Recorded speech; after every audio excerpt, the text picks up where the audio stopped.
Hello friends, welcome to the channel Eco for All। Friends, इस video में हम लोग पढ़ेंगे national income by value added method, यानी नेशनल इनकम को हम किस तरीके से वैल्यू एडेड मेथड के थ्रू कैलकुलेट करते हैं।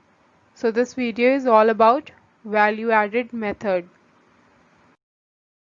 वीडियो स्टार्ट करने से पहले अगर अभी तक आप लोग ने मेरे चैनल को सब्सक्राइब नहीं किया है तो प्लीज़ सब्सक्राइब कर लीजिए। अगर ये टॉपिक समझ में आए तो प्लीज़ लाइक करिएगा और अपने फ्रेंड्स के साथ ज़रूर शेयर करिएगा। Now let's start value added method. This method measures the national income by estimating the contribution of each producing enterprises to production in the domestic territory of the country in an accounting year. Value added method के through जब हम national income को calculate करते हैं तो हम उसमें include करते हैं एक अकाउंटिंग ईयर के अंदर हमारी कंट्री की जो डोमेस्टिक टेरिटरी है या जो जोग्राफिकल बाउंड्री है उसमें जितनी भी फर्म्स ने या फैक्ट्रीज ने जितनी भी प्रोडक्शन एंटरप्राइजेज हैं उन्होंने क्या गुड्स एंड सर्विसेज प्रोड्यूस की है, उनकी मार्केट वैल्यू को कैलकुलेट करके हम निकालते हैं national income.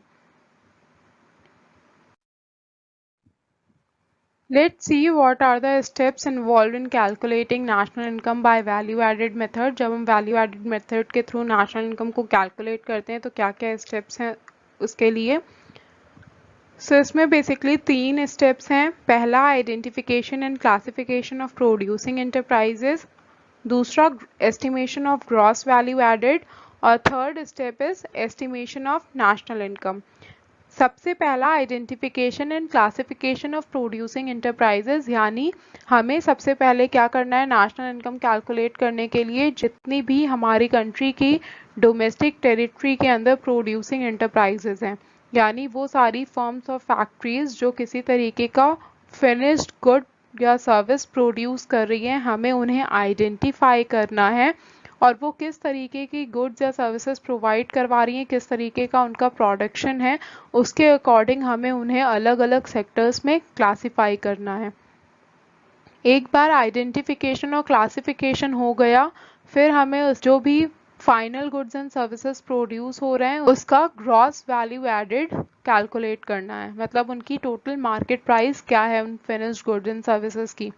Gross value added जब हमें मिल जाती है फिर हम कैलकुलेट करते हैं नेशनल इनकम। ये तीनों स्टेप्स को हम आगे डिटेल में पढ़ेंगे। पहला है identification and classification of producing enterprises. सबसे पहले हमने क्या किया, जितनी भी हमारी प्रोड्यूसिंग एंटरप्राइजेज है हमारी कंट्री की डोमेस्टिक टेरिटरी के अंदर, जो भी फर्म्स या फैक्ट्रीज हैं जो गुड्स एंड सर्विसेज को प्रोड्यूस कर रही हैं, हमने सबसे पहले क्या किया, उन्हें आइडेंटिफाई। उसके बाद हम उन्हें क्लासीफाई करते हैं।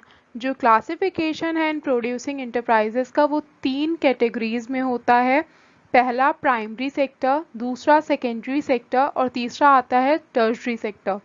प्राइमरी सेक्टर में वो सारी प्रोड्यूसिंग एंटरप्राइजेस इन्वॉल्व होती हैं जो नेचुरल रिसोर्सेज को यूज करके कोई गुड्स एंड सर्विसेज प्रोड्यूस कर रही हैं।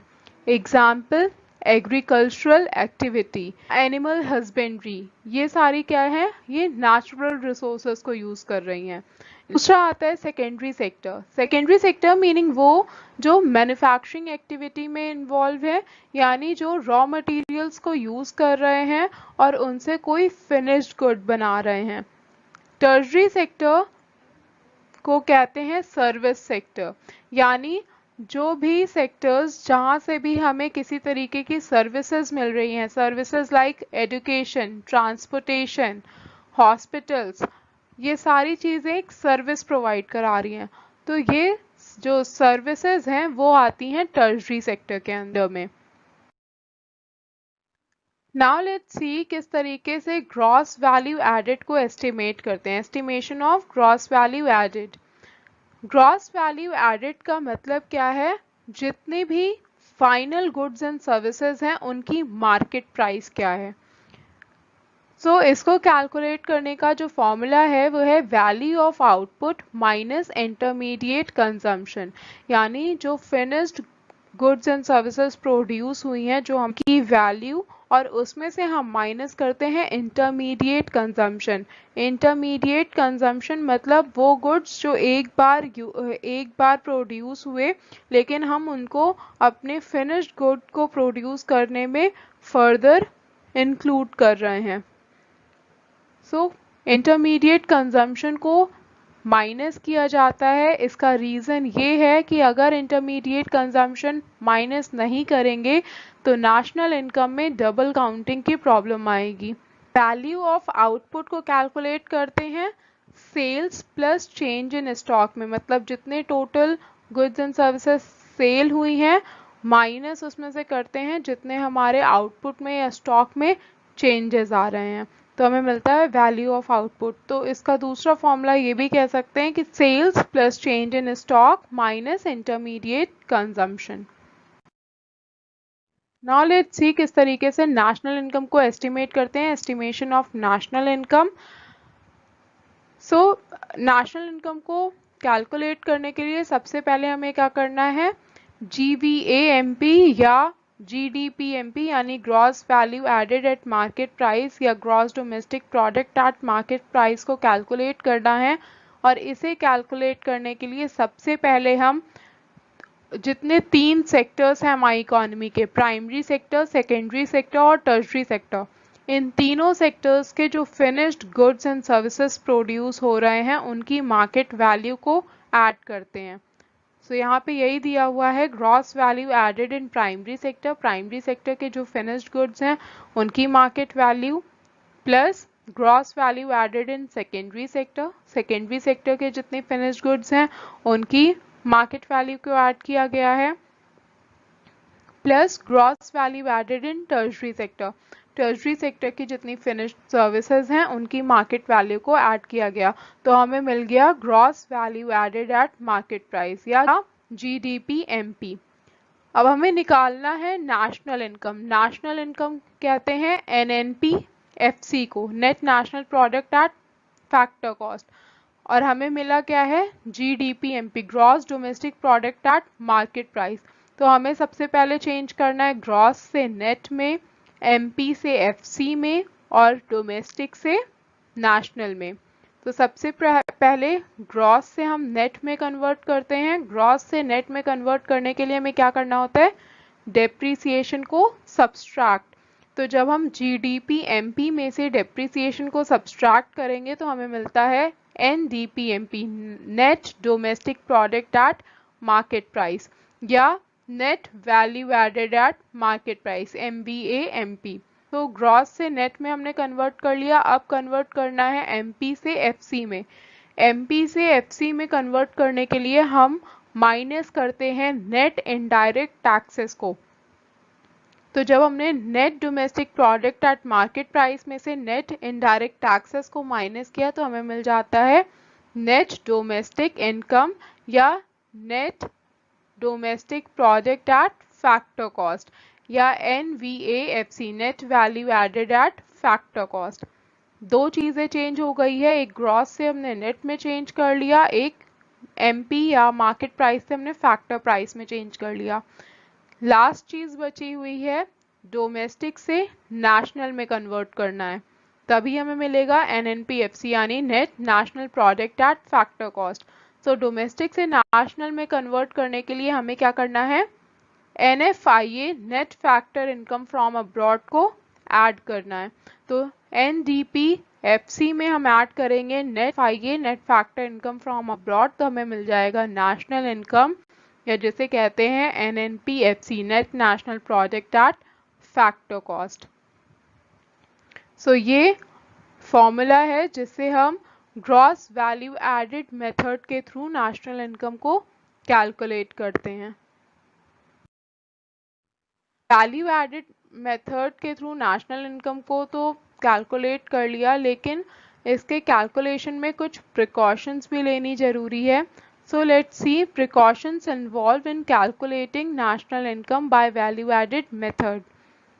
सबसे पहला है the sale and purchase of second hand good. जितनी भी गुड्स हैं जिन्हें हम एक बार हमने परचेज किया, उसे हम यूज़ कर लिए हैं और उसको रीसेल कर रहे हैं, ऐसे गुड्स को सेकेंड हैंड गुड्स कहा जाता है जिनको दोबारा से रीसेल किया जा रहा है। और इनकी सेल में या परचेज में जो भी इनकम आ रही है उसको कैलकुलेट नहीं करते हैं नेशनल इनकम में। क्यों? क्योंकि जब ये फिनिश्ड गुड, मतलब जब फर्स्ट टाइम ये प्रोड्यूस हुए थे एज अ फिनिश्ड गुड, तो इनकी वैल्यू ऑलरेडी नेशनल इनकम में कैलकुलेट हो चुकी थी।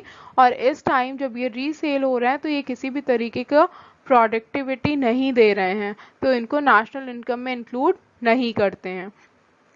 सेकेंड है the value of intermediate good. वो सारे गुड्स जो इंटरमीडिएट हैं, यानी ए प्रोडक्शन में यूज़ करके उनसे कोई फिनिश्ड गुड बनाया जाता है, उनकी भी वैल्यू को नेशनल इनकम में इंक्लूड नहीं करते हैं। अदरवाइज नेशनल इनकम में क्या होगा, डबल काउंटिंग की प्रॉब्लम क्रिएट होगी। थर्ड है value of good retained for self consumption. ऐसे अगर कुछ गुड्स हैं जिन्हें हमने अपने खुद के कंजम्पशन के लिए रखा हुआ है, तो उसकी वैल्यू को नेशनल इनकम में कैलकुलेट करते हैं। एग्जाम्पल, जो फार्मर है वो जितनी भी क्रॉप्स को ग्रो कर रहा है, वो क्रॉप्स को ग्रो करने के बाद क्या करता है, सेल कर देता है, लेकिन कुछ क्रॉप को अपने खुद के कंजम्पशन के लिए वो स्टोर भी करता है। तो जितनी उसने सेल की वो तो नेशनल इनकम में उसकी वैल्यू इंक्लूड हो रही है, लेकिन उन क्रॉप्स को जो उस फार्मर ने अपने खुद के लिए रखा हुआ है उसकी भी वैल्यू को नेशनल इनकम में इंक्लूड करते हैं। फोर्थ है imputed value of owner occupied house. अगर कोई घर ओनर अपने खुद के लिए यूज कर रहा है, उसने किसी को रेंट पे नहीं दिया हुआ है, तब भी उस घर की जो वैल्यू है, मार्केट वैल्यू है, उसको नेशनल इनकम में इंक्लूड करते हैं, क्योंकि हाउस भी एक तरीके की प्रोडक्टिविटी दे रहा है। Then own account production. Account production meaning में भी फिक्स्ड कैपिटल है। फिक्स्ड कैपिटल चाहे वो हाउस होल्ड की हो, फर्म की हो या गवर्नमेंट की हो, उन सब की फिक्स्ड कैपिटल को नेशनल इनकम में इंक्लूड करा जाता है। Next is domestic services. Domestic services अगर फ्री ऑफ कॉस्ट प्रोवाइड की जा रही है, जिसके लिए हम किसी भी तरीके का कोई पेमेंट नहीं कर रहे हैं, तो उन्हें नेशनल इनकम में इंक्लूड नहीं करेंगे। लेकिन अगर डोमेस्टिक सर्विसेज के लिए कोई पेमेंट की जा रही है, डोमेस्टिक सर्विसेज कोई हमें प्रोवाइड करा रहा है और उसके थ्रू वो इनकम जनरेट कर रहा है, इनकम रिसीव कर रहा है, तो उस डोमेस्टिक सर्विसेज को नेशनल इनकम में इंक्लूड करते हैं। एग्जाम्पल, सर्विसेज ऑफ गार्ड्स अपनी ड्यूटी कर रहे हैं, जिनके लिए हम उन्हें पेमेंट कर रहे हैं, वो उनकी जो ड्यूटी है वो एक तरीके से डोमेस्टिक सर्विस है और उसके लिए वो पेमेंट रिसीव कर रहे हैं, तो उनकी इनकम को नेशनल इनकम में कैलकुलेट किया जाएगा। लेकिन अगर वहीं कोई free of cost service provide कर रहा है, देयर लव एंड अफेक्शन, तो उनकी सर्विसेज को हम नेशनल इनकम में इंक्लूड नहीं करेंगे। Last one is voluntary work done, यानी अगर खुद के लिए या सोसाइटी के लिए, कम्युनिटी के लिए किसी तरीके का वेलफेयर किया जा रहा है, कोई वर्क वेलफेयर के लिए हो रहा है, तो उसको नेशनल इनकम में इंक्लूड नहीं करते हैं।